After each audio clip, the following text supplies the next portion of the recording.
Have you been watching or have you seen the Dunkin' Donuts commercials with Ben Affleck? One or two. Like I know. They're like really embarrassing, but I'm glad he's in on the joke. Yeah. Look at, I bought Dunkin' a lot. I spilled it all over the place. Sad Affleck, all that. I'm glad he's making money off of it. And even Matt Damon's in a couple of them. Yeah. But I like how over the top he does his accent, and I don't know. They just crack me up. And good for him. Own it. Yeah. I mean, I don't follow celebrity stuff as much as you. But you could help it when you're scrolling through Reddit and just seeing like him sitting next to Jennifer Lopez at a basketball game, and him just like looking miserable. Oh my God. And then I saw that her album like totally flopped. And she had she's, a movie that came out, and she sounds like a fraud the whole time. She's lying about stuff. Yeah. Yeah. She's getting clowned on. What a nutcase. Anyway. Yeah. Ben Affleck feels like he totally regrets ever becoming famous. Like, I just want to be a normal guy. Get the fuck out of my face and just let me live. Okay, beautiful wife and successful career. I guess I'll put up with you a little longer. Yeah, I feel like he probably would have been fine if he didn't do Batman. I think Batman took him to another level, and that's a level he can't come back from. Yeah, I think he thought he can do it, and then after doing it, realized, I'm going to have to do this a bunch more times? No, I can't do it. Yeah, because if you think about it, it was like Gone Baby Gone, Oscar-winning Argo. Yeah. The Town. No one cares about The Town except for fans. Like, actual moviegoers, I think normies don't care about The Town. I mean, he did Live by Night, which wasn't great, but like he was like making Scorsese like crime epics and stuff, and then it's just like, yeah, fuck it, I'll do Batman for the money so I can work on whatever. Now no one's like, Ben Affleck. I mean, he made Air, I guess but and now he's doing Dunkachino commercials. All right, let's Al Pacino, Dunkachino. All right. Welcome to WRPL. It's the podcast where we talk about all the things we were watching, reading, playing, and listening to. My name's Ben. And I'm Steve. Happy birthday, Steve. Oh, thanks, buddy. I know it's not your birthday, but you got to mention it. Yeah. And I always count, like, what the movie you can see on your birthday. That's your birthday movie. And so you missed out on this week's. So that was last week. So you did pretty good for your birthday movie. My birthday being in February, I would usually always get the most garbage things. Like I got Stop or My Mom Would Shoot. Stop or My Mom Will Shoot with Sylvester Stallone and Estelle Getty. And I went and saw that on my birthday with friends. Like that, Loaded Weapon 1. Do you even know what Loaded Weapon 1 is? Have you heard of that? The Samuel L. Jackson and Emilio Estevez I love that parody movie. Yeah, you can't find it anywhere. Nobody ever thinks about that when they think of Naked Gun. Yeah. They never talk about Loaded Weapon 1. We used to own it. I might actually have it. You need to find that because I need to watch it again. Pause. Okay. Maybe it was more like my parents' movie. I don't actually know if I have it. It feels like a movie you would find in a Goodwill, but you actually don't. Yeah, I think I didn't watch it for a long time because I thought, like, oh, that's an old person movie. What do I care? Yeah. And then I watched it, I was like, this is really funny. It had, like, the Ninja Turtles cameo in it. I don't even remember that. Oh, okay. Yeah, I don't think I have. Yeah. I'll keep an eye out. Yeah. You go through that and you look at every single one, because if you have it, I want to borrow it. Loaded Weapon 1, yes. I remember being a fan, but it's been ages since I've watched it. Yeah. Anywho, tangent. Today's episode is Godzilla X Kong, the New Empire. And I'm so excited to talk to you. Of all people, I need to talk to you about it. Okay. But we have other things first. Few things. Now, have you talked to our friend Nick about this? Like, no. Did you get his opinion? I saw he posted something, like he did a bunch of his movies, like this was a 4 out of 10. I thought he gave it like a 6.5 out of 10, but we haven't done any sort of face-to-face talking about it. Just me and my roommate. I'll do my most recent thing I consumed yesterday. Did we roll yet? Oh, we didn't. Oh, thank you, Steve. Let's start with a roll. 16, not bad. I am killing it this year. I am not. No. 10. All right. It's better. Yeah, it's not a fail. Yeah. Anywho. So I watched an Oscar-nominated movie, Anatomy of a Fall. It's on Hulu. Very excited. I guess the other one. Zone of Interest. Exactly. That's also available somewhere, so I'm gonna get through them. I'm not gonna watch Maestro. I don't care. You don't need to. So I was really excited for Anatomy of a Fall. I like a good, I don't want to call it a whodunit, but a detective mystery or a court case where all the facts are getting doled out, and then you get the big reveal at the end. Were you right? Were you wrong? I was really disappointed with this movie. It's very long. It's over 2.5 hours. But it's very good. It's well acted and it's very well shot for being mostly in either a house or in the courtroom. You don't get bored. They hop around enough. It has a pretty good pace for 2.5 hours. And being a French film, I was like, 2.5 hours of subtitles. They do it's nice that they have a lot of English in this as well. Okay. I'd say about 40% is in English because the couple, the husband is German and she's French, or he's French, she's German, and their common language is English, so they like speak English around their kid and in their homes. Anywho, that must be a nightmare for their if they have a baby. So they have a son. Yeah, it's learning 3 languages at the same time. Yeah, I think he speaks only French. It's a thing in it. They argue about you're not even bringing his culture into the house. Whatever.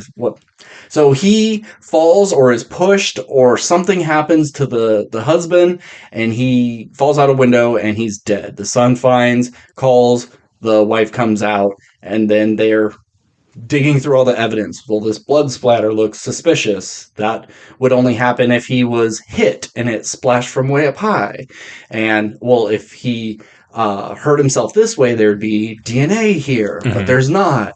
And it goes through in just extreme detail of all these things to come to a conclusion. And I really like how the French do their fries. I'm just so on their fries. I think they could do it. America does it better. Oh, okay.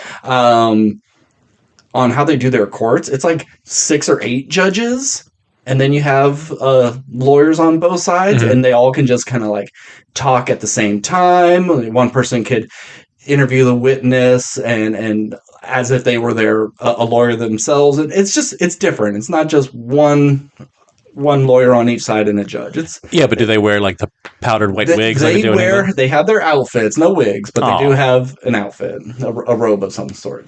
It's all really good, but by the end of it, do you want spoilers?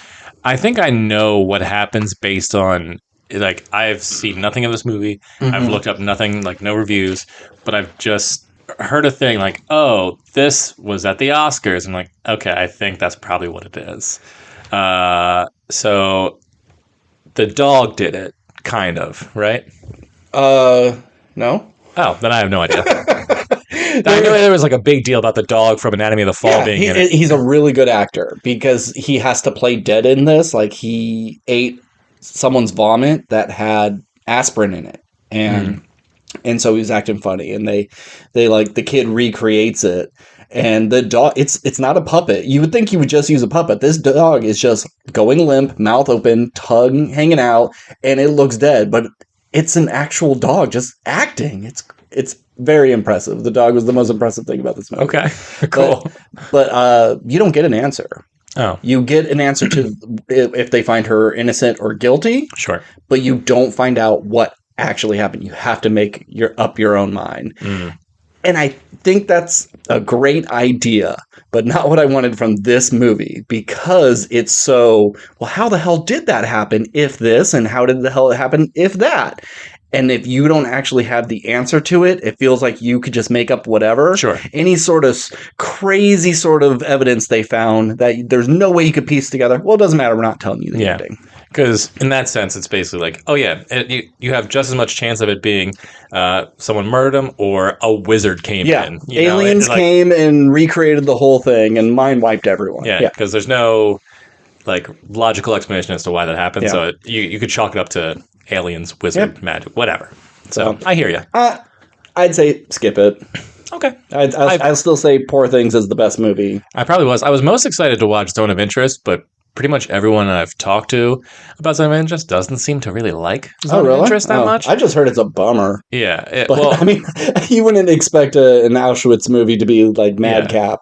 I like I said, I haven't watched any of that movie, but pretty much I've heard it's just it's just a 2 hour long or however long it is movie about a family who lives in the house, and then you just hear like screams from outside, and it's just like you don't see any violence, you don't see anything. It's just but the sound design, the sound is really like good. horrifying, but it's also just people going like eating dinner.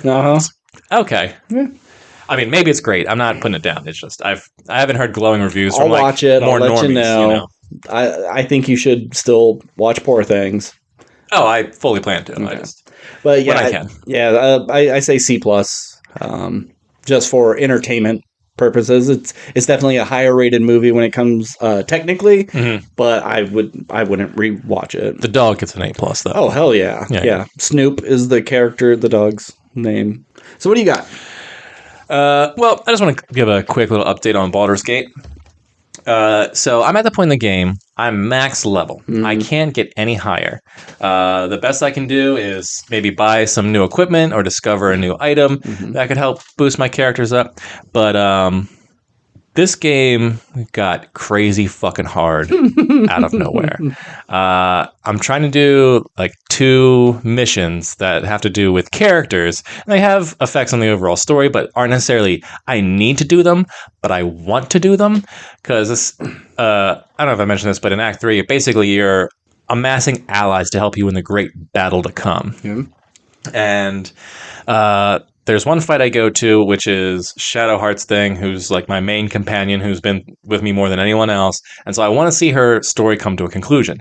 And you go into this group, and they're just like, hey, we'll join your fight if you give us her. And of course, I'm like, I can't give you her. So now we have to fight. But it's the 4 of us versus like 15 people, and they all cast darkness, so I can't see anything. And when they all cast this spell called Bone Chill, which means I can't heal, and it's just so fucking frustrating because it's a totally unfair fight. But if you gave her up, you'd have more people in your party. Yeah, we wouldn't fight at all, and they just helped me at the end of the game, and I can't beat it. And I'm sure like there's a way to, and I can stock up on supplies and do all that, but it's just like I've been able to like just swing a sword all my way through pretty much all this, but now I have to like actually strategize, and it sucks. And I've gone online, and everyone says like this is probably the hardest fight in the game.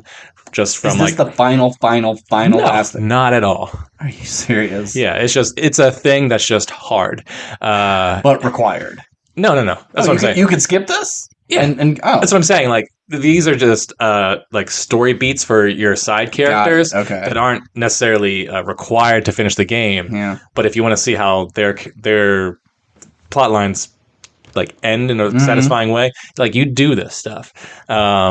So I was just like, all right, fuck it. This is the hardest fight in the game. I'm just going to do something else. Yeah. And so I go to another mission, and I have to fight an undead ancient dragon who, like, every attack does 50 damage. My guys only have health from, like, 80 to, like, 105. Wow. And so this guy's, like, casting electric attacks that like cover the entire field, so I can't really dodge him, and he has like 400 health, so, and like swords only do like half damage. So I went from one fight to the hardest fight in the game to the second hardest fight in the game. Damn. And I was just like, fucking Christ. So I finally got back into Baldur's Gate, and now it's like it sucks. Yeah. 'Cause I don't know if I'm just a little bit rusty or what. Can you go a little bit further and then come back? Or are you at a point where if you go forward, you're not coming back to this? So I can do other stuff. I can get farther in the game before the very last mission or whatever, and I can come back and do it. But the thing is, it's just because I'm at the max level. What's the point? I should be at the point where I can finish these fights. Yeah, but maybe you learn how to. You fight other enemies that do something similar, and you try something new on them, and go, "Oh, if I try this spell with this combination of things, maybe that will help me." And you know, you learn a little, you grow, but you don't. You know, your level doesn't go up. I mean, I love this game. It's top 5 games of all time, but I can't believe how much time I've put into this game, and I'm this far into it, and I still like kind of suck. And it's not just necessarily that I suck. It's just these guys are just so fucking. It's either you're throwing more enemies than I've ever faced at me, or you're throwing a dragon at me who's just the strongest thing I've ever fought, and it's crazy. but it's awesome. Anyway, that's where I'm at. That's my update for Baldur's Gate. Well, speaking of very hard video games, I'll sound more like a chump for this than what you were talking about. But I've been playing Gotham Knights. I really like it. I'm having a blast. It takes a little bit of grinding in the beginning to get it to be good, because you can't glide at the beginning. So you are having to jump from rooftop to rooftop using your grapple gun. And it felt kind of fun at the beginning, like you were a day one Bat Family member, and you got to find the crimes happening, and you couldn't just fly over a huge spans of the city, drop in on someone. Like, you really had to climb your way up this building if you want to get a good vantage point. Yeah, I don't really remember, but like, none of the other Bat Family were really gliders, though. Like, I mean, Robin always did in the animated series. He had a little cape. Yeah. I mean, I know they've had capes, but like Nightwing doesn't have a cape. Red Hood doesn't have a cape. I know Robin and Batgirl do, but they've always felt like their capes were smaller, so they just did the grappling hook thing. So in this, not everybody glides. Everybody has their own means of transportation when you jump off of a building. So Batgirl's the traditional glide. Nightwing has a little drone thing that he flies. It actually gets you pretty far. His is probably the best. Robin is able to teleport.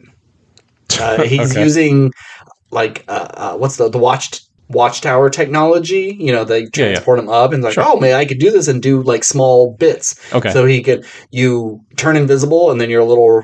So the Justice League exists in this universe. Yeah, there's in one shot where there's an apron with Wonder Woman's logo on it. So they exist. They just don't really talk about them. So yeah, you turn into like a little dot and you can move over the city, and you got a little counter, and then whoop, appear again. It's not very fun because it's kind of slow, and if you want to just kind of get going, get to the next thing, it really drags you down. But he's fun to play with. And then Jason Todd has like Lazarus Pit double jump ability, so he's able to just double jump in the air, and you could just keep chaining it over and over again. It's kind of silly, but it works. But he's my least favorite to play with. He's very gun based, and it seems like I die more times playing with him than anybody else. I think all the other three are much better. But speaking of hard, I'm fighting Clayface, and you have to find, he's like split into multiple things. So you find crimes, and one of the thugs is a Clayface guy, and once you defeat them all, you find him in the sewer, and he's pretty tough in the beginning, but he chases you into this kiln, and he does not let up. He is brutal. You have to time your dodging, which is almost useless. You have to be dodging before he does his leap attacks, or you'll get hit. You can run, but sometimes, you don't click the L3 fast enough, and so you're just trotting away like a sassy boy. I've been down that road. Yeah. So you really have to plan, and watch his motions, because when he does this certain move with an arm, he's able to snatch you up, and it will take like a full health bar and a half.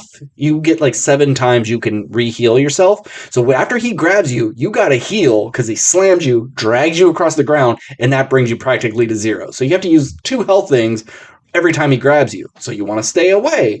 But your ranged attacks are relatively weak. And this is the one time I wish I was playing as Red Hood, because he has so much range attack. He could just, because everybody else is like a battering, a dart. They're real simple, but him is just blah, blah, blah, blah, blah, blah, blah, blah, blah, blah. And I'm killing Clayface, staying away and using my range attack, but I'm taking off 1 hit point on 1,000 hit points, and it's taking forever. And thank God, once you get to certain points and there's a cutscene, if you die, it brings you back to that cutscene and doesn't make you start all over again. But I can't do it.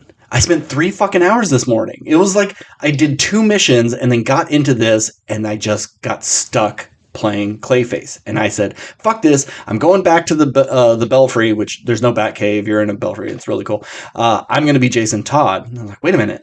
So you don't have to fight Like you can pick and choose who you use against Clayface. Yes. Anytime you go out for the night, you could pick whoever you want. Okay. And the nice thing is everybody levels up at the same time. So if you use Batgirl for half of it, it's not like Robin isn't powerful as well.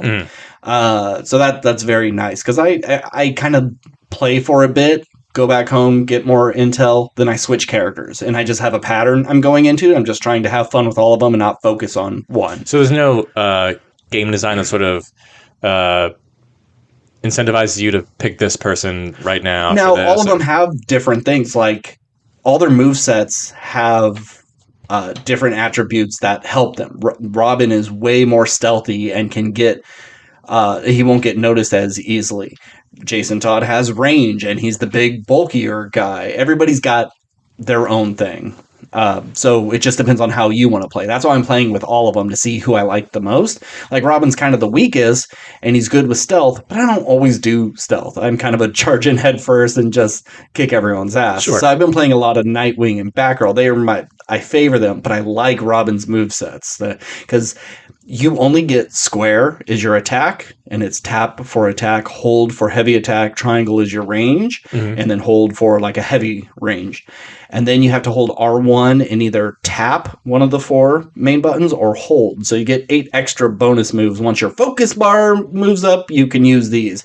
And I kind of forget sometimes which ones are which because everybody has their own things. Yeah. So I'm trying to remember 32 different moves and what placement they are. And with Robin, I like hold down X and he pops up a duplicate. And like, I don't want the fucking duplicate. I want his nanobots that go out and attack people. And so I'm doing some moves that aren't going to work. But so I'm trying to fight fucking Clayface. And I want to back out and get the range guy, but it says all progress will be lost on this mission. And this is like the 5th stage of breaking down his thing. There's even a car chase sequence in the middle of it. And I was like, fuck, if I do this, I have to go all the way back and do it all over. Like, I don't think I could do that again. So I put the controller down and I have not picked it back up. Have you looked it up on like YouTube? Yes. Okay. It's all... use your range attack, stay away from him as far as you can, but it just slowly chips. Sometimes you fight a boss and you're just like, I don't know what I'm doing wrong. I can't fucking beat this guy. And then you go online, it's like, oh, you got to shoot these things. It's like, I didn't even know those were there. Yeah. There's a part in the beginning of the fight where it has turbines. You got to go overload each turbine. Then he goes attacks you. You move out of the way. He gets caught in it. And does some damage. And this is, you can get up close, but really it's 2 hits and you've got to start dodging again. And sometimes it's not worth it. Maybe I'll get more hit points off, but I'm in range where he could fuck me up so hard. But if I stay away, he kind of resorts to simpler attack mode. It just takes forever. And then I get greedy and go, oh, I'm going to get a 3rd range attack in. No, bad idea. Here comes a spike ball and an anvil, and I'm fucking dead. And then he backs you in a corner, and the camera doesn't know what to do. So you're inside your character, and you can't flip away. So this is the Mr. Freeze fight kind of fucked with me too. But I've never had any problem with any of the combat anywhere else. But these bosses are really fucking me up. But I'm having a good time. Some real Elden Ring shit. Yeah. And it has all the same bullshit of crafting and adding nodes and combine nodes to make better nodes and all this shit. Like, I don't care. I'm just, this is the highest level Tonfa. That's the one I'm using. Oh, well, this has fire damage, not ice damage. I don't give a shit about that. Just give me the highest, most strong one.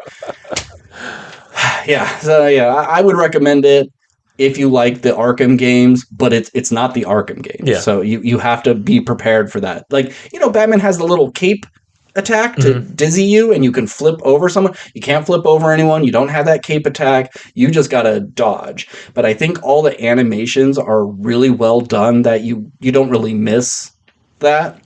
I don't know. I'm having a good time with it. All right.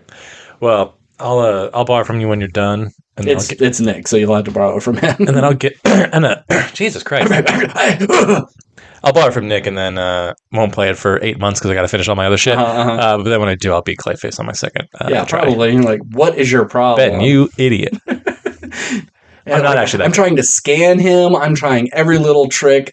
And what's the scan? He's all clay. Yeah, exactly. And he's gross in this one. He's like really milky. He's like cum face more than anything. He's awful, but he's scary. He is a cool looking design, but maybe not the best color palette.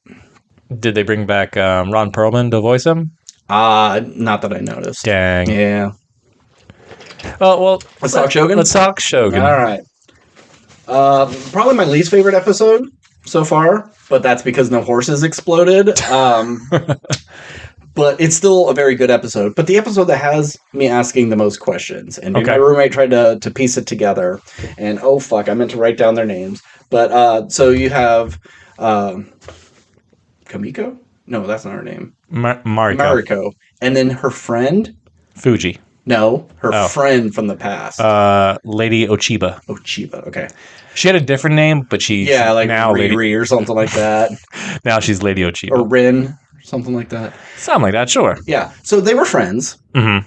And so with Mariko, her dad was a traitor, and her dad was killed. How was he a traitor? Do we know? Or was it Ochiba's dad was the traitor? No, Ochiba's dad killed Mariko's dad. Okay, see, I think I had that mixed up in my head. All right. I think. So why does she hate Toranaga so much? Lady Ochiba? Yeah. If I remember correctly, it was one of those situations where she was upset because she basically got married off to the Taiko, I would say, because she had to have sex with that old guy because But she wasn't married to him. She was just there to give birth to the heir. Kid. Yeah. But that gives her power. That shouldn't. See, I think you do have it mixed up. I think it's her dad was killed by Mariko's dad. Oh, sure. And then, because remember there's the scene when they're kids and she runs down and people are getting their head cut off and the guy's like, you're just having a bad dream? Mm-hmm. Who was that? I don't remember which one. That was Mariko's dad? Yeah. See, I'm just a little confused on exactly like what sort of traitorous behavior someone did to deserve being killed. And I'm not getting it. Because I think Mariko's dad was close with Toranaga, and Mariko and Toranaga maybe had caused Lady Ochiba's dad to die. Because I think she said it was Mariko's for whatever dad reason. Yeah. did it, but it was Toranaga's order. Yeah, and I'm guessing that. Now you got me all fucked up. I don't know. Yeah, I feel like, and if the answer is we don't know yet, okay, cool. Yeah, we might I'm not fine know with yet. that. But I feel like I paid attention, and then I rewatched it with my roommate, and I still don't know what's going on. Oh, okay.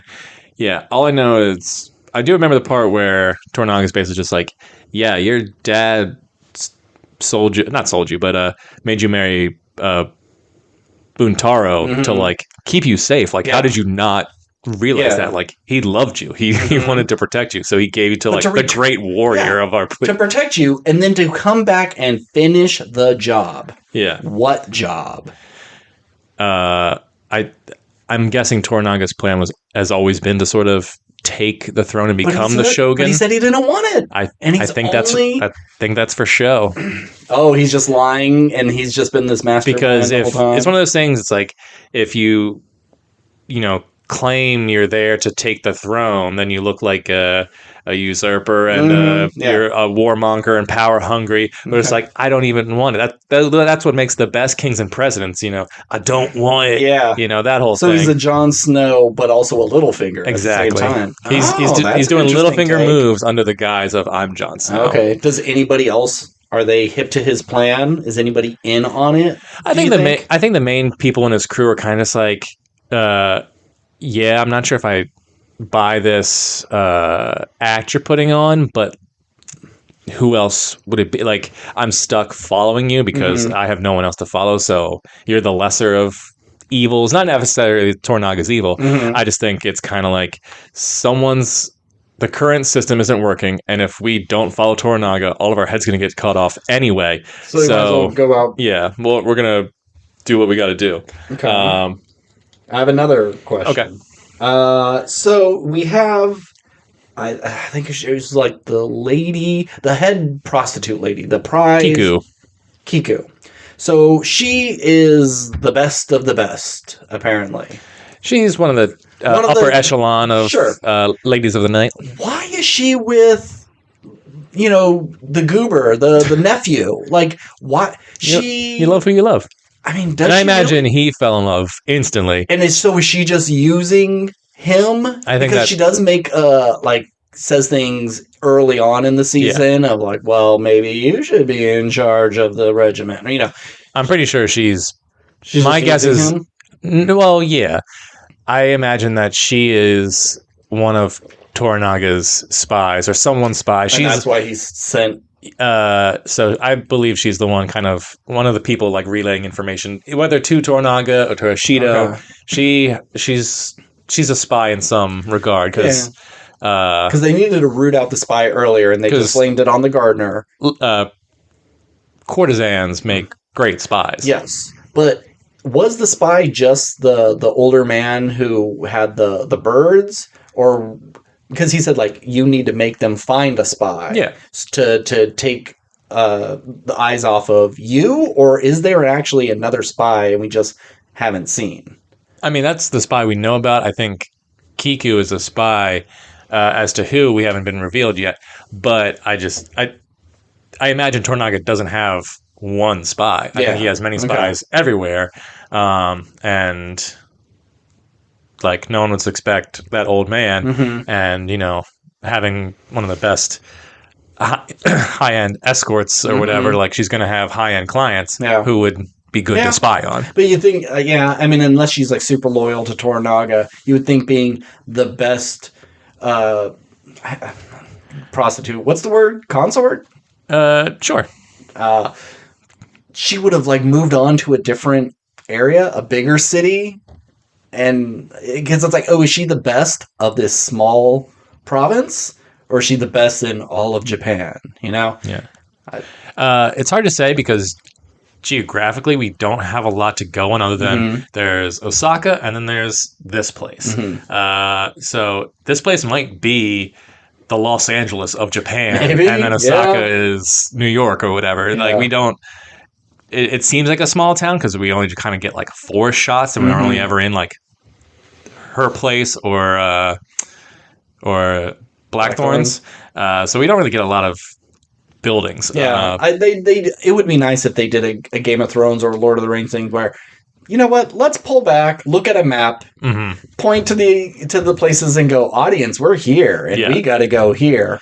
There was a behind the scenes, I think it was on Hulu, that like played after the episode and it showed the different provinces and who was in charge of them. Like, oh, that's helpful. Never in the show. They don't bother with they do have stuff on like fx.com. I don't need to do research, You tell me the things. But anyway, and it could be, like Kiku is one of the top 30 in Japan or whatever, but then there might be 30 cities. So she's just the one who's stationed in this area because it's the best for her work. Okay. But I imagine she's spying for somebody. Right. I like how exasperated Blackthorn is. He's just like, okay, I'll take whatever regiment you tell me to take, but can I please just get my men and my boat? I want to do something else. I'm like, no, fine. And then, hey, take him to the best prostitute in town. I'm like, I don't want this. Just let me go home or let me have the girl. No, you're going to have to be with her. And by the end of it, he's just so dumbfounded. Like, he's shell-shocked of the whole thing. Like, why do I even fight anymore? Yeah, it's pretty funny to, like, constantly throw these great honors and gifts at this person who all these people think is below them. Subhuman. And then he can't even like appreciate it. And I'm not saying that he has every right to not want any of this stuff. Yeah. He's totally in the right to just be like, please let me go. Like, this is ridiculous. Like, I am not meant to be here. He is not wrong, but still to like kind of go, hey man, you came into this country as a prisoner. You have no military background. You're now in charge of a big section of my military army, and it's like, oh, you want to go home? I'm sorry, you can't have the best sex worker we have in Japan. She's going to blow your fucking mind. Everyone says so. And have your translator watch. Yeah, that was very odd for him to say go with him, because in case he has to say something. Okay, if she says anything, nobody else speaks his language, so he can't release any sort of secrets. I guess it's so proper. You know, there's an etiquette to everything. You got to better be there, otherwise he may disrespect that prostitute. And like, Jesus, there's such etiquette for every goddamn thing in this country. Mm-hmm. But I will say, I really do like that they don't care about necessarily all the bloodlines, where I'm just gonna say the king and queen can't have a kid together, and we got 100 prostitutes in here and no one's able to get pregnant, but then this one did, and that's totally cool. That is gonna be the heir. It doesn't have to come from the queen at the time. It could just be, and that's how you are able to rise in station, because not everybody is born under a banner. Sometimes they have to fight for it. Yeah. I really enjoy that, because was that Ishido? Is that his name? Ishido is kind of like the main villain of the season. Like, he came from nothing, but now he's worked his way up, and I don't think we give enough praise to him. He's really good in this. He's got a great like dick face. Yes, and not that his face looks like a dick. He's just a jerk.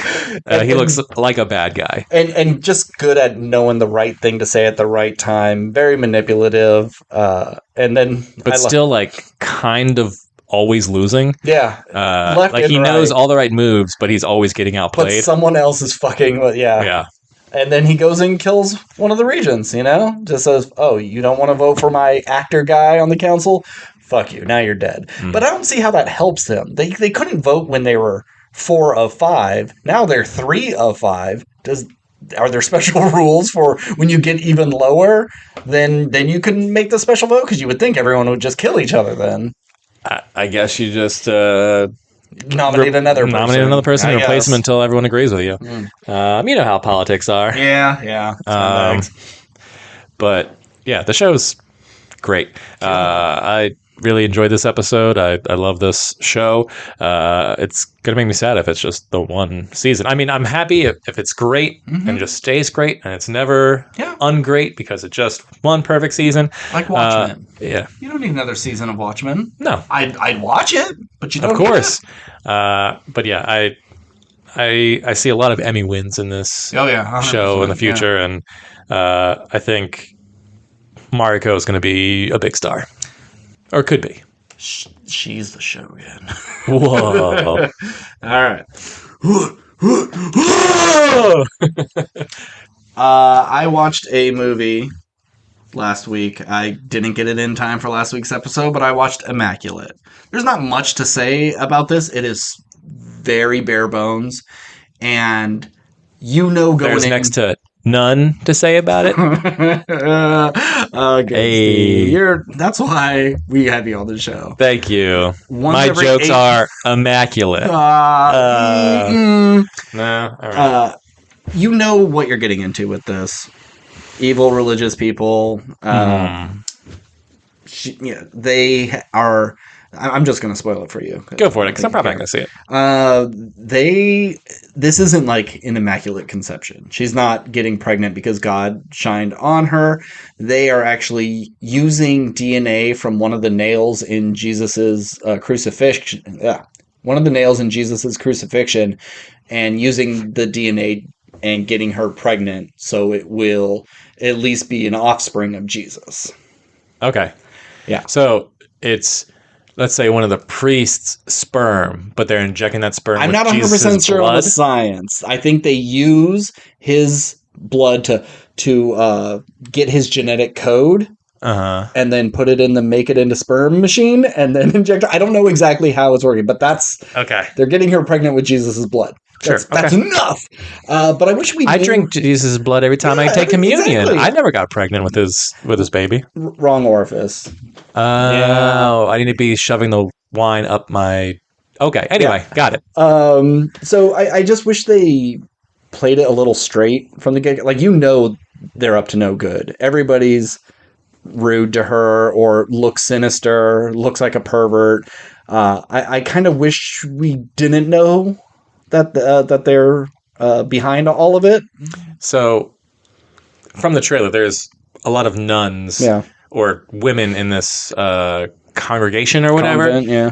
Like, was she the chosen one from the beginning, or did they try with all these women, but she's just the one it worked on? She's like number 30. Okay. And I think like some of them have rejected it and tried to run away. Some of them have had like stillborns or mutated. And this is the one that's like actually taking, you know. I think all the other ones miscarried before they could come to term.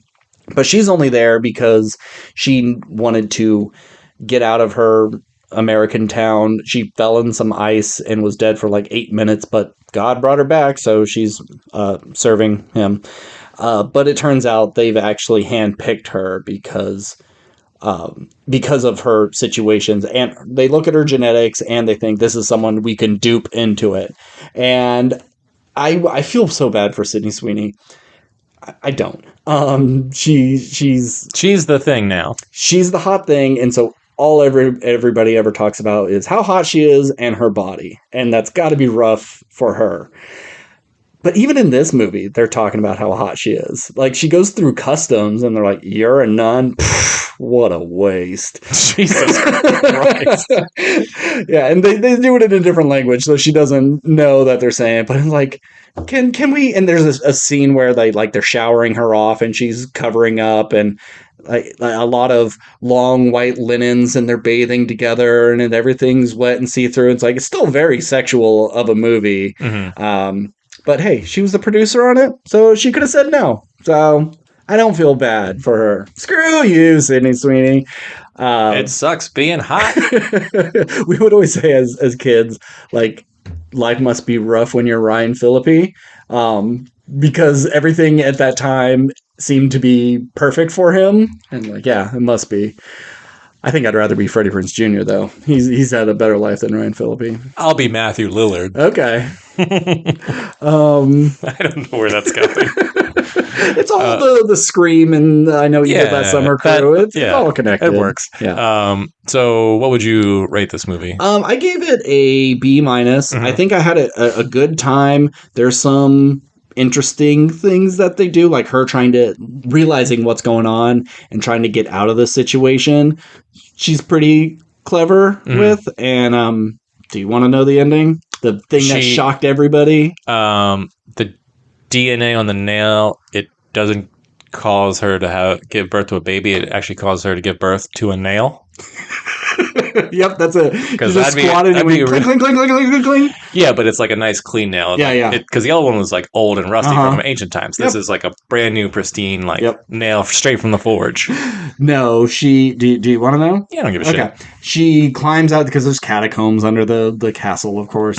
She defeats the bad guy and she crawls out and she gives birth right there.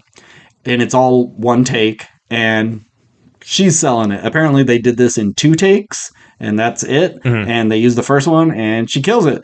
But good for her. She gives birth, and you just kind of hear sounds of it, and the look on her face, like, this isn't a human thing. And she walks over and grabs a big stone and beats it, and just smashes it, and then cut to black, it's done. Awesome. Yeah. It's a pretty good ending. I saw it coming a mile away, especially with all the trailers going, you won't believe the ending. Like, okay, no. Oh, I didn't see those trailers. Oh, God, that's everything I saw for it was just...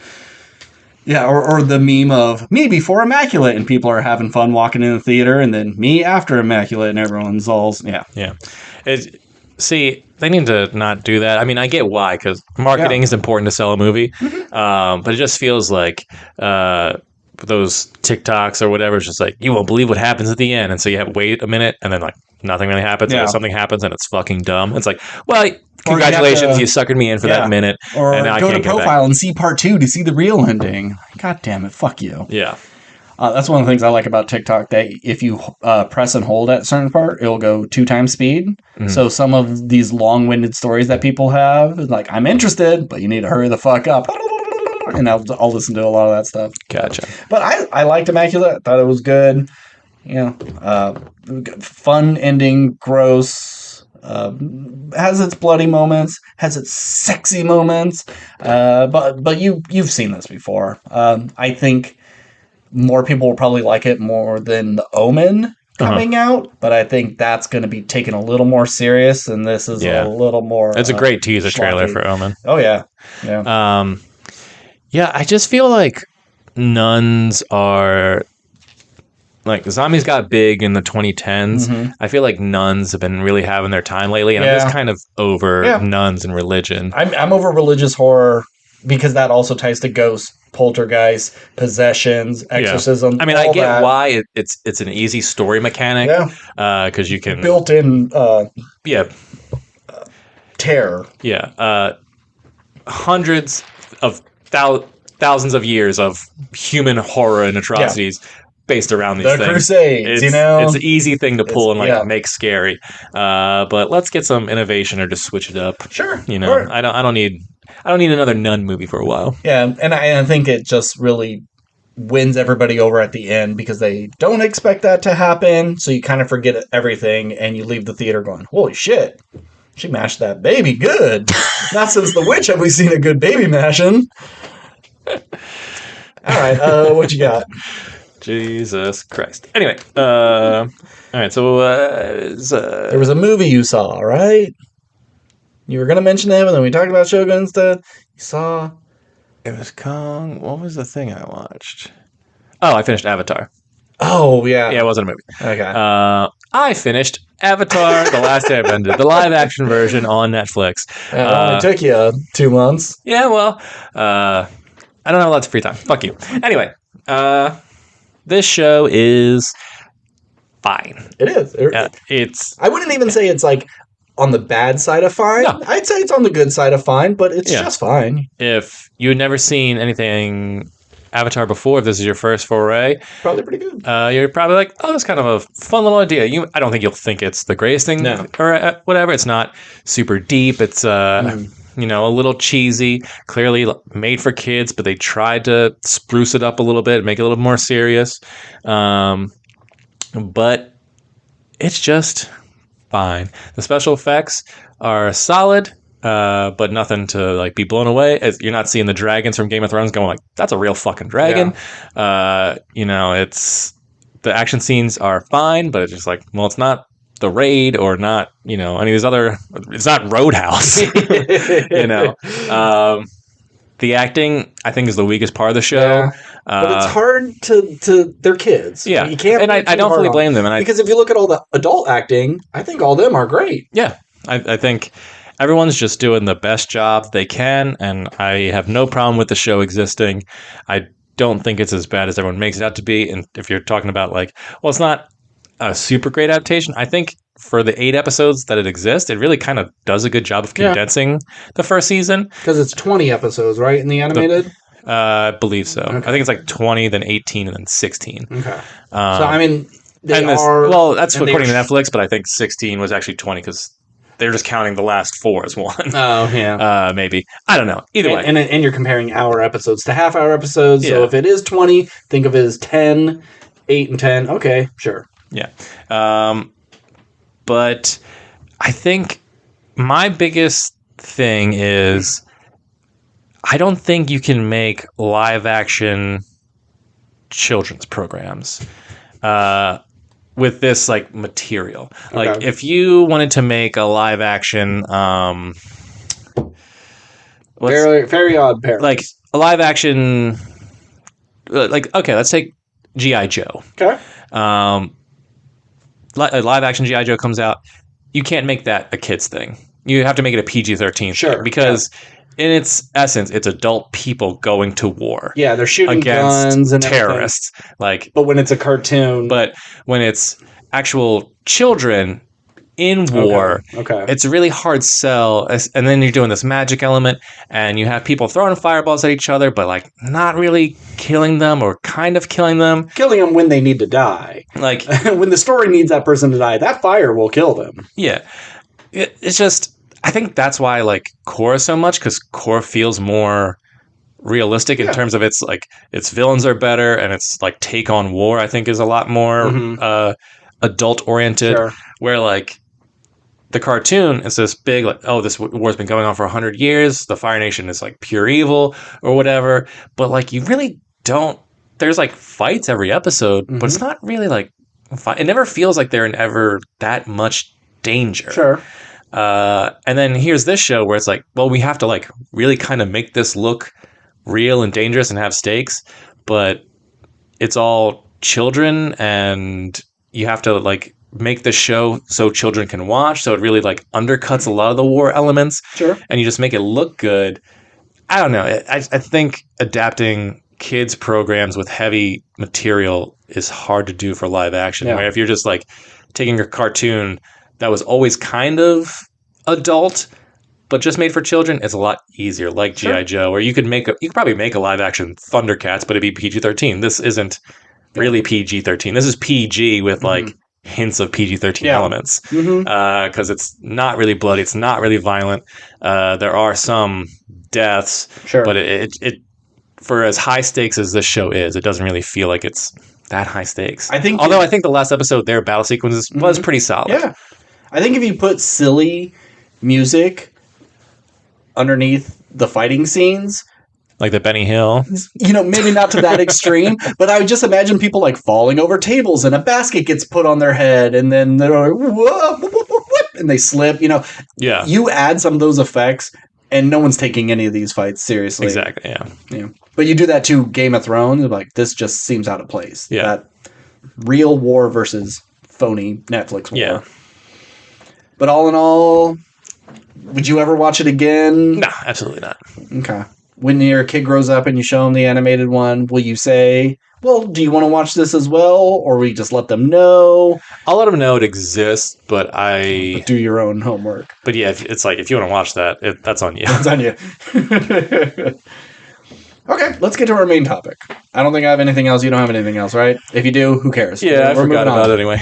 These episodes are much better when we keep it in the like hour and a half or less. It's better for me to edit. That's what I've been telling you for all this time. I know, but before I felt the need to talk about everything I saw because I'm telling you. I'm not talking to anybody listening to this. I'm telling you about it because this is our friendship. Is I tell you stuff I watch, you tell me stuff you watch. Yeah. So now I'm cutting myself because now I'm at an extra work. So I guess that makes us less of friends. I don't know how it works, but so God forbid we talk off air. No, you're busy, man, and I send you a meme every once in a while. Some of them are good. Sometimes, yeah. All right, Godzilla X Kong: A New Empire, a movie that I forced you to go see, and I'm glad I did because this movie is kind of dumb and a little ridiculous and far-fetched, but we know all that. We knew that for years. So knowing that... Yeah, I did not want to see this movie at all. And I just had the time when Nick invited me, and so I was like, fuck it. Oh, you saw it with him? I saw it with Nick, yeah. Okay. This movie is a whole lot of fun. I dug this movie a lot. I know it's stupid. I know it's flaws. But I liked most of this movie. I had a great time. What'd you think? I did not like this movie at all. This movie, I knew going in that it was going to be dumb and probably not make any sense. Most of the character, the human element, is generally the weakest part. The worst part. Other than Godzilla -1. That's not part of this. But I know we're not talking about that. I'm just saying. Kong Skull Island has good humans. You don't hate those humans. All the humans in all the other movies are pretty bad. All the humans in this movie are just exposition dump. Yep. Or delivering nonsense lines.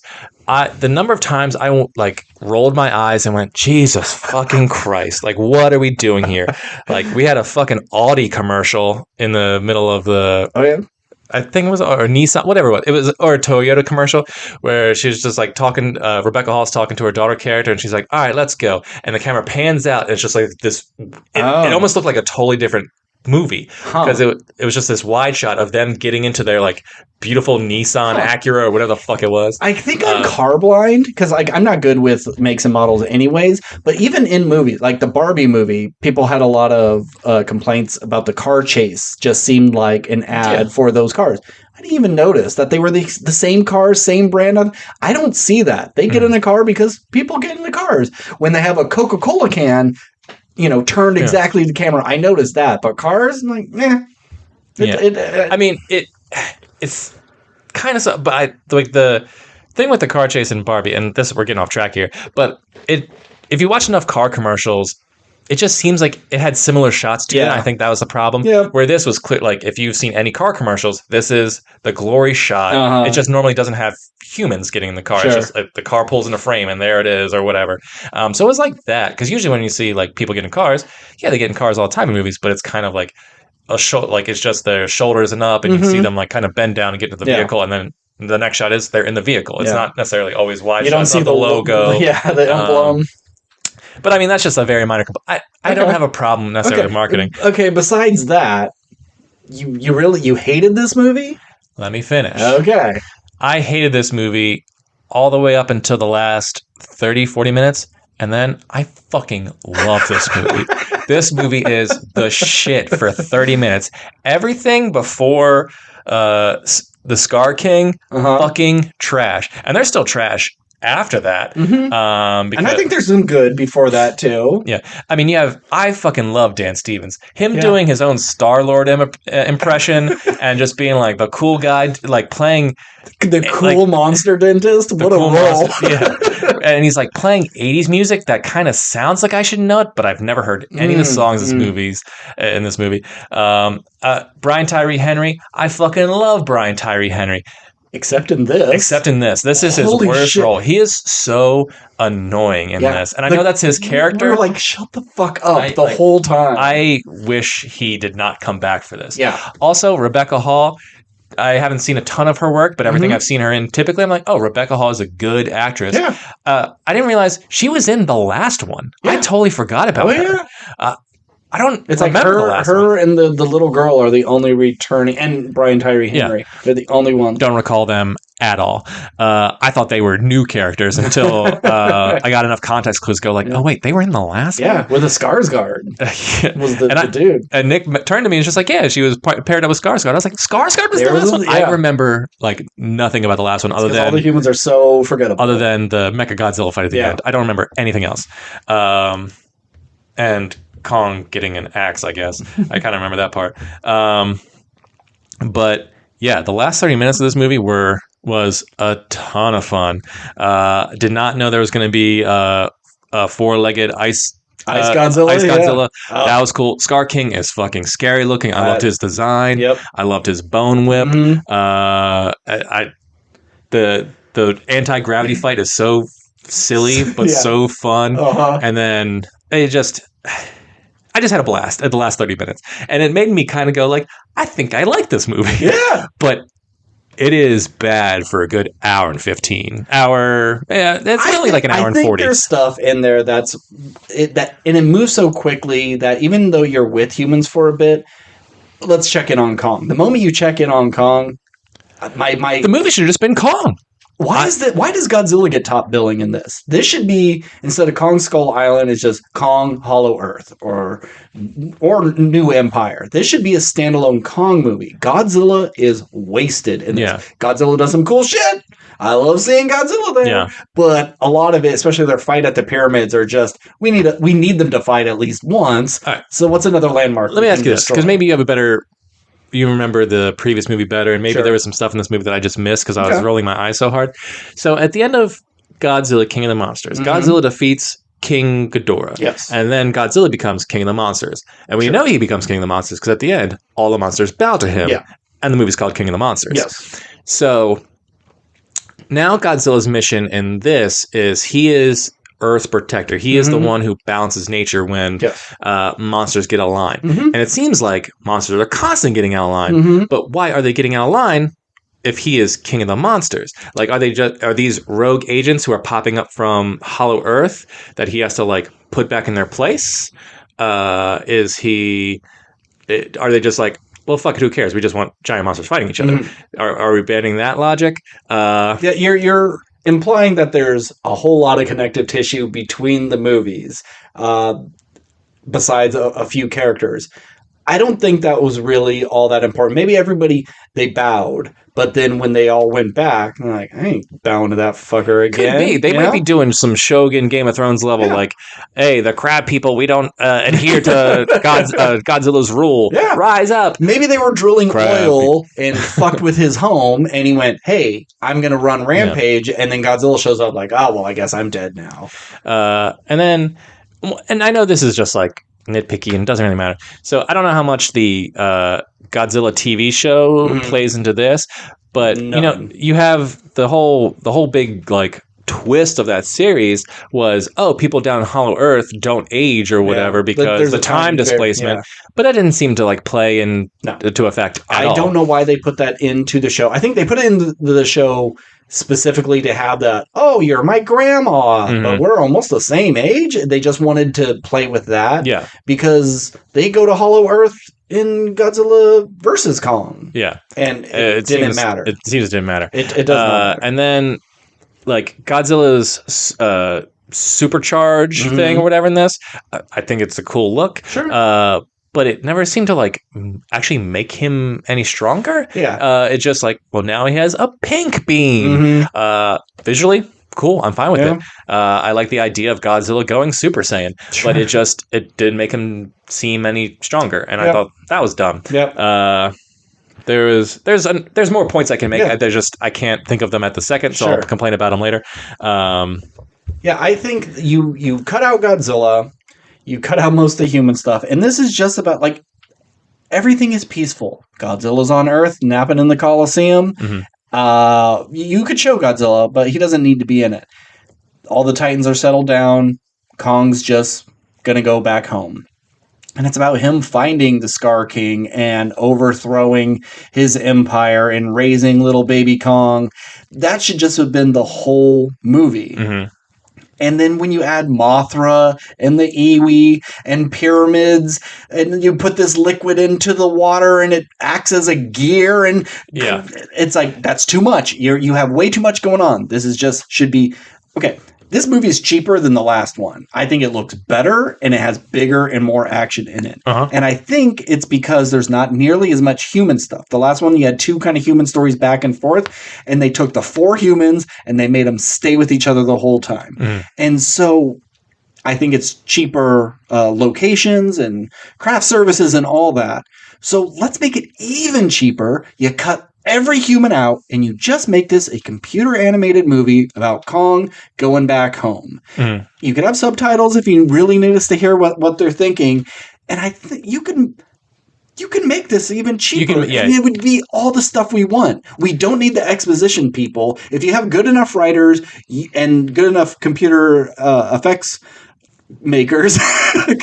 What's motion capture? And computer effects people. Yeah, like, you could have done this entire movie with no dialogue, and I think it would have been a better film. Kong is super expressive. And like, anytime he was on screen with little Mini Kong or whatever his name is, he does have an official name. Kuzo, whatever, it doesn't matter. Kozu. Because anytime we're with Kong and that whole section where he doesn't speak any words, he's just like getting jumped by those guys and like hanging out with little, like, just his face. You know what he's saying to him without even like doing a guttural sound. You know that what their dynamic is. You know what his and the Scar King's dynamic is. Like, Godzilla, I understand, is hard because Godzilla doesn't have like human features that Kong does. So he's not a character, like, you can't always glean what Godzilla is just angry.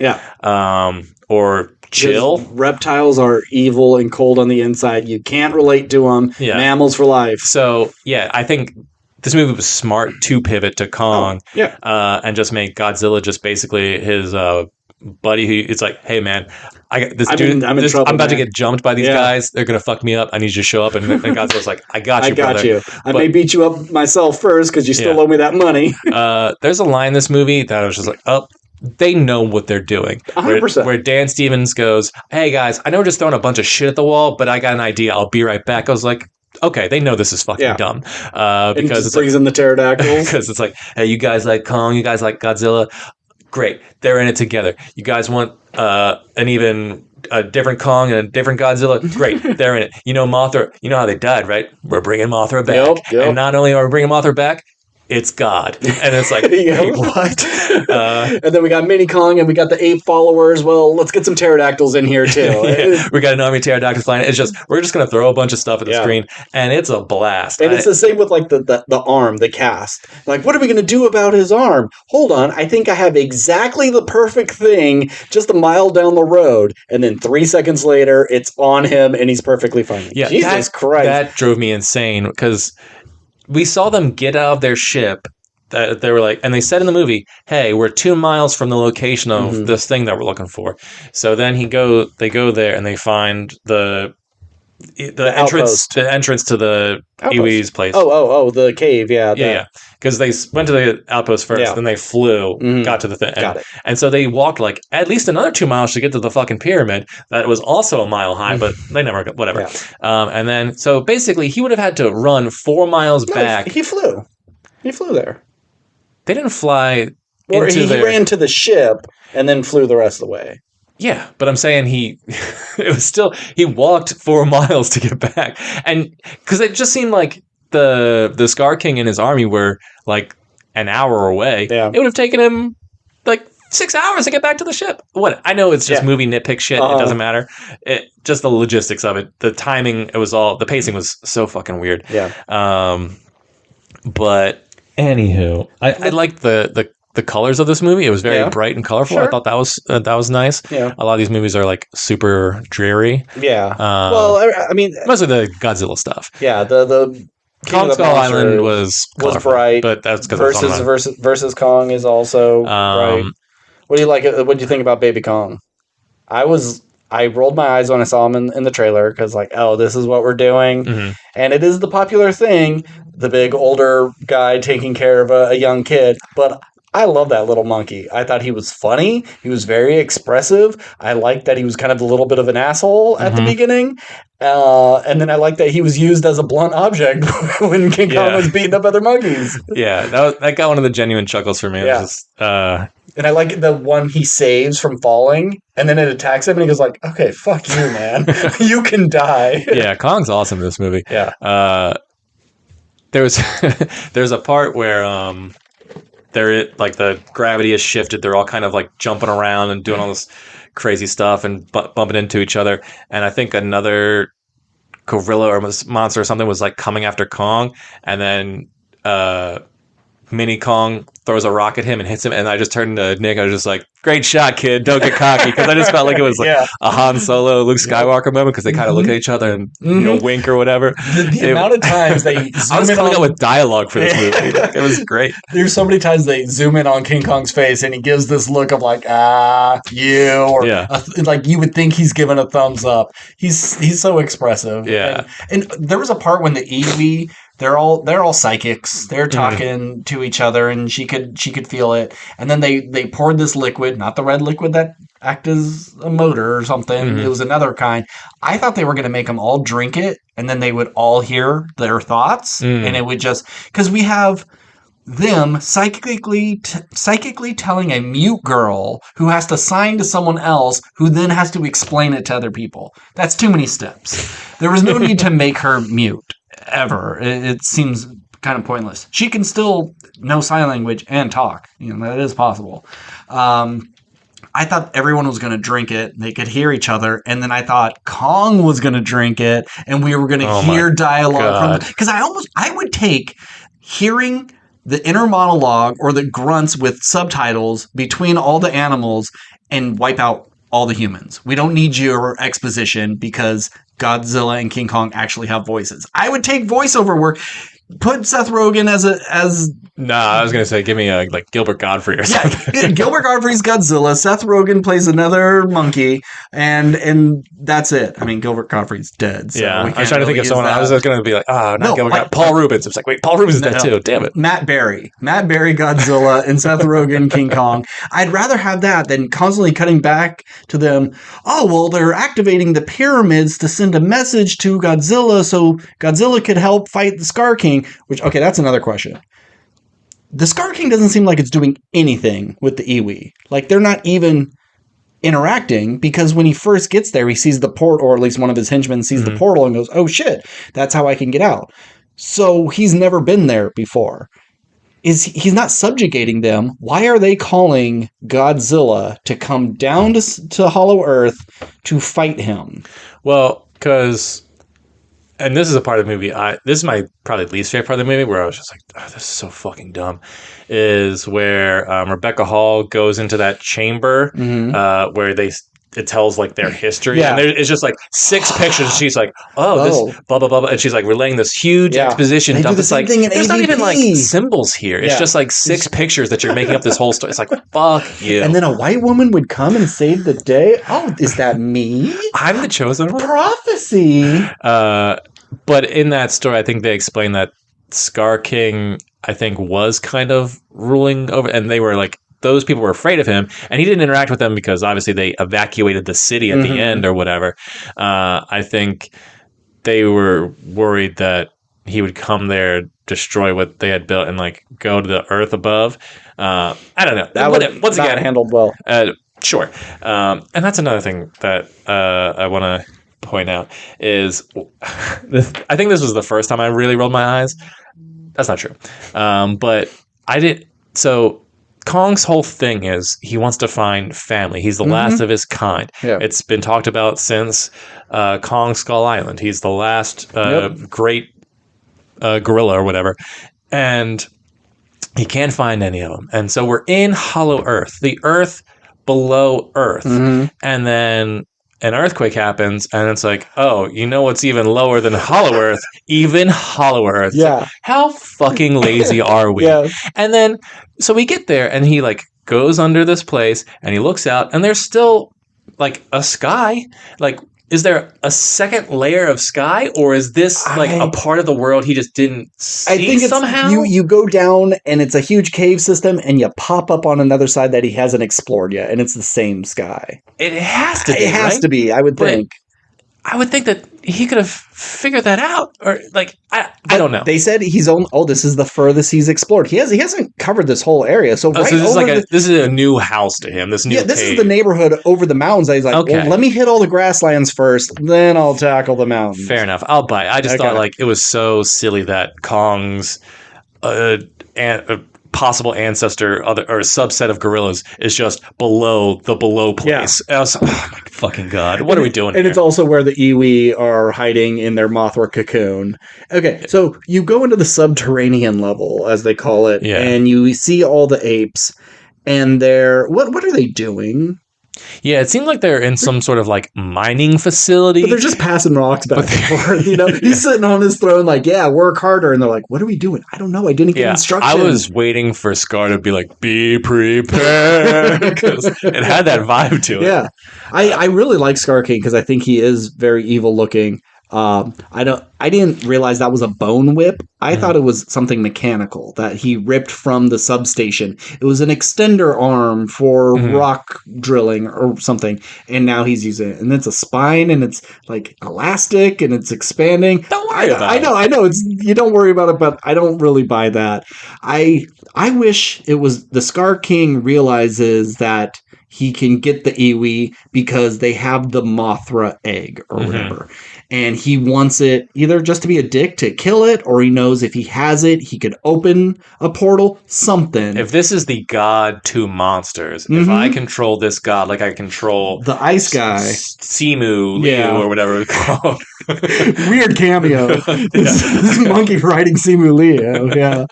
But I think you cut that dinosaur out too and just make it a Kong thing, and they're trying to get to the pyramid or whatever to get to the portal, then you don't need Godzilla at all. And if you are going to use this thing, my roommate saw it online and makes a good point. He brings out Ice Godzilla so quickly. That should have been pulling out Grand, and when you're in the heat of the battle and like, I can't do this. Yeah. Now I bring out my big weapon. Yeah. And then I wanted because he had that Scar had that whole army of gorillas. I thought they were gonna like charge at these two. That they were gonna get over, or Godzilla and Kong were like using all their tricks and not going. It's like, you can't defeat us. We're too powerful. It's like, well, then I'm calling backup, and that's when this fucking thing. And it's even bigger than Godzilla. Yeah. Well, and that's another thing I want to point out. I loved that Scar wasn't bigger or stronger than Godzilla. He was just faster and a better fighter. And I was like, great, because I don't it's just a cheap ploy that's just like, well, here's Kong but bigger. Here's Godzilla but bigger. I like that. I know it's like Shinra or Shimu. Shimu sounds correct. I think it's Shimu. I like that it was on 4 legs and bigger, so it's like it can't like grapple you, but it's just. I like the switch up. It wasn't like we just don't always have to go bigger. And when they're riding each other into battle and they all like jump slow-mo and then we get to see their faces, like I just wanted Godzilla and Shimu to kiss.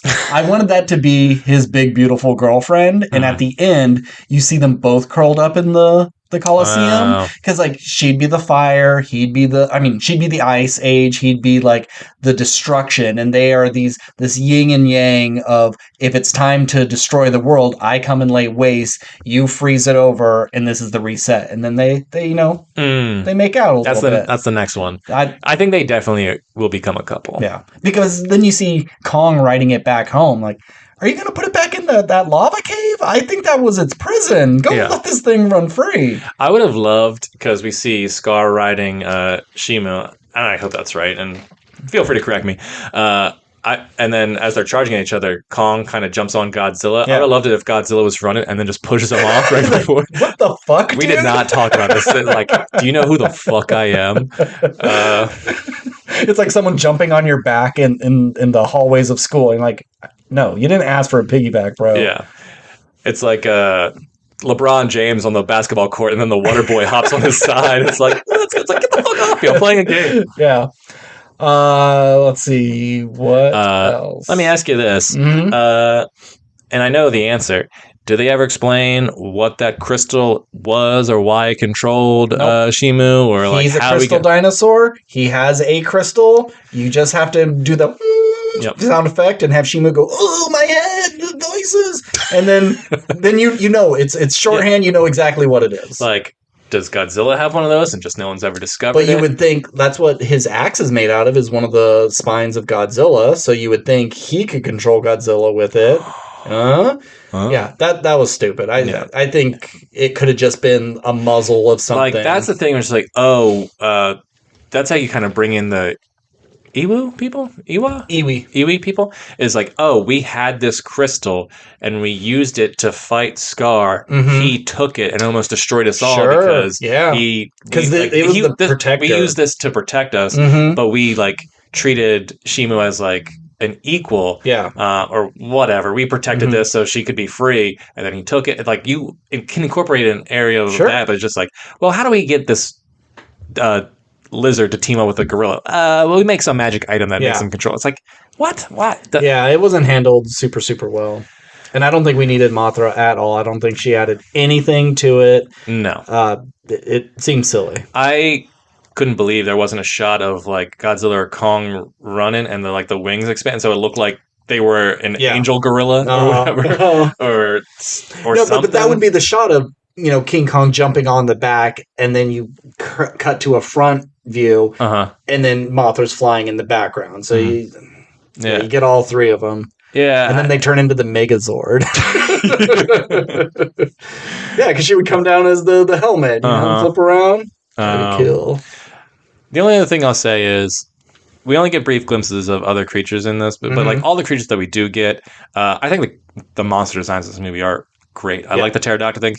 The Tiamat underwater dragon, that was I like that look, and I liked it had like the big things that kind of like wrapped around Godzilla's face to either like suffocate it. Yeah, they did that in the last one too. But I just thought all the monster designs were good. I have no complaints about any of them. I would. My only complaint is Godzilla goes to the lair of a big snaky underwater thing, kills it, gets its power. Then King Kong is in the water, fights a big snaky thing, and kills it. I don't think even though they're very different colors and different looks, they're a little too similar. And they could have, you turn one super fuzzy instead of scaly. That's enough of a difference. But they're both long dragon things in the water. And did Baby Kong take did Baby Kong take King Kong there because he thought that was going to kill him and he can get away? Yeah. Okay. That's what I took it as. Because I thought that, then I also thought maybe he sees Kong and goes, well, maybe this guy can kill the Scar King, but I don't know if he's strong enough. So let me put him to the test. No. If he could rid the waters of this guy, I know he could take him. Diddy Kong tried to kill Donkey Kong by putting him up against the giant. Calling him Diddy Kong the whole time. Know. Damn it. So I have 75% of this movie is just complaints. But that 25% is a real strong 25%. Yeah. And it just goes to show, like, just get rid of the humans or make the humans have 10% of the screen time. Don't make a story about, like, humans connecting and banding together to defeat the thing. Yeah. You can't anymore. Our nuclear weapons can't hurt them. Yeah. And just make it a Godzilla and Kong story. Or one or the other. I feel like they feared after making Versus, like, how do we do another one of these and they're both not in it? Because if we just do a Kong movie, everyone's going to want Godzilla and vice versa. And I think they should have taken a risk, and because then you can do one more King Kong movie, then you do another Godzilla movie. Then when they have to team up again, oh shit, we've been waiting for the team up once more. Here it goes. But now they're just teaming up right after the last time that they had to team up. Yeah, I just think the next, because I don't think this movie does anything to really set up where the franchise could go. No. So I think. And it wouldn't be what humans actually did. But I think in the movie world, the next movie is, hey, we can't fucking defeat these things. These things, if they get off Hollow Earth or whatever, they just lay too much waste. Yes, Godzilla protects us, but he still doesn't really give too much of a fuck. Yeah, he hates bridges in this movie. But that's the part that I thought was kind of funny. There is that wide shot of Godzilla, like, going through the river so he wouldn't hit buildings, but he's like, I gotta break something. I gotta hit the bridges, man. So he does try to save human life, but it's like, well, if you're in my fucking way, I'm gonna kill this giant crab thing. King Kong would like try to catch people falling out of a building. Godzilla would just not even look that way. I think the next movie should just be like, we have found a way to push all the Titans back down to Hollow Earth. We the world pulled all of its resources to seal all the holes.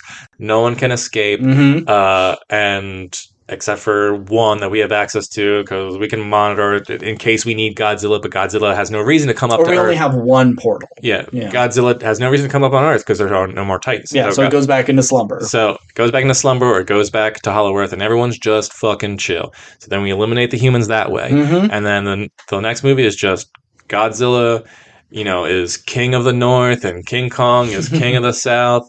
And then, a new threat arises to challenge the throne or whatever and it'll just be some big monster. And maybe there'll be a good story there. Kong has a family now. Maybe he's got a wife. Godzilla's banging Shimu. And now becomes like a father and child story where it's just like, now they're fathers. How do they raise the next generation of king of monsters? And so now there's a threat to their families. And so they have to fight this new thing before it's like, hey, man, I know we haven't had a great past, but you have a kid and I have a kid and we need to protect our kids. I want to see those kids play together. Just chasing after, throwing the ball back and forth. Just, or it'd be fun to open a movie where you see their hands like pushing each other and you hear the roars and they're falling on the stuff and then you pull back and it's just the little baby versions of them. That'd be very cute.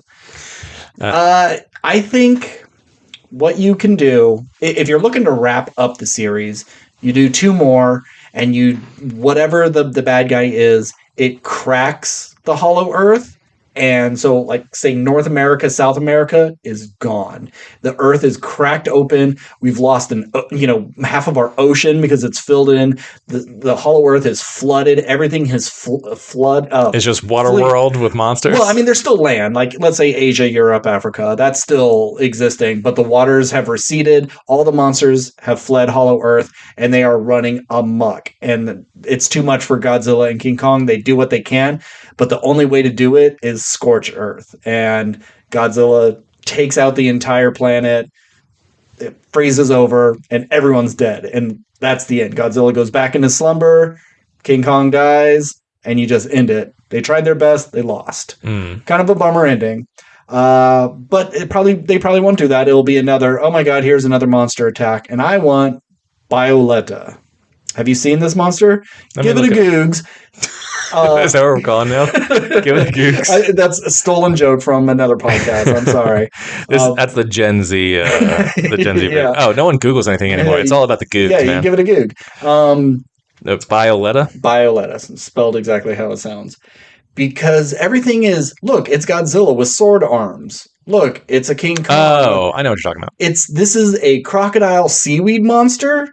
And it's so different than everything else. And I think if you played it as a pollution monster, you take the trash island and somehow it's able to control some of the waste so it's more toxic and it's feeding on bad shit. And that, how do we defeat this thing? We could barely touch it because of its toxicity in our city. I think it would be fun because all the other ones are just, oh, look, it's an armadillo with spikes. Oh, look, it's another flying thing. Oh, look, it's Mecha King Ghidorah. Who cares?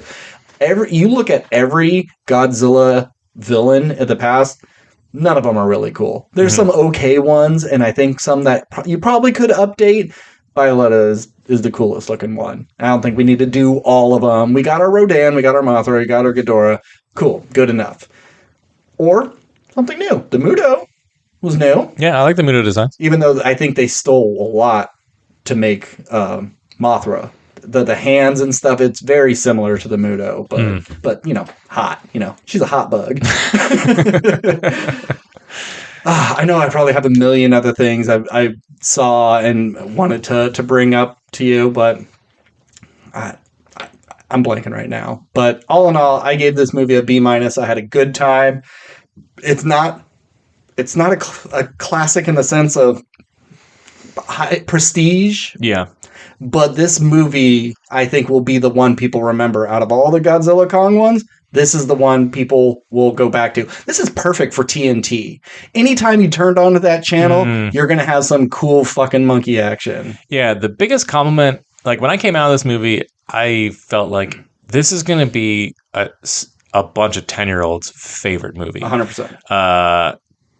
Because 10-year-olds, it's we're not here for plot or story or characters, but I saw some cool shit I've never seen before. And so in that realm, I say congrats. This is every kid playing with their toys. This is something they've always wanted to do. This is that movie come to life. Yeah. So good on you. As a lover of film, I can't justify I want to give it a B- because by the end I did enjoy myself. Because you can't call it a C. It's not an average movie. But that's the thing. I think it is. Yeah? I think I have to give it a C+.